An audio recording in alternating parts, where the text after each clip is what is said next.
யாரோ ஒரு பேரண்ட் என்கிட்ட சொன்ன மாதிரி 2 நிமிஷம் பேசுறதா 2 நிமிஷம் பேசுறதா அவ்வளோதானே 2 நிமிஷம் 2 நிமிஷம் பேசுறது தான் இன்டர்நேஷ்னல் டெஸ்ட்டு. அந்த 2 நிமிஷம் பேச முடியாமல் டாக்டரு நர்ஸு ப்ரொஃபஸர்ஸு ஃபெயில் ஆகிறாங்க. அதனால் இந்த 2 நிமிஷம் அப்படின்னா லைட்டாக நினைக்காதீங்க. என்னென்னா 2 நிமிஷம் கம்யூனிகேட் பண்ணுறது கிடையாது. வீட்டில் நம்ம 24 மணி நேரம் பேசுகிறோம். That is not the thing.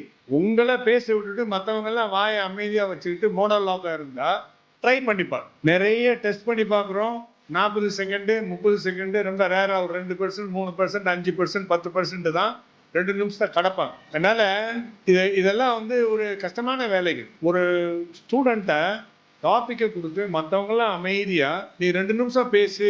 அதனால தான் அந்த 1 minute டாக் 30 செகண்ட்ஸ் ஸ்பீச் இதெல்லாம் வந்து TOEFL வந்து it is 45 seconds. 15 seconds to prepare, 45 seconds to speak. I am telling you, a large number of people are not able to do that. அதனால் இதெல்லாம் நம்ம குழந்தைகளை நல்லா நல்லா கை தட்டுங்க.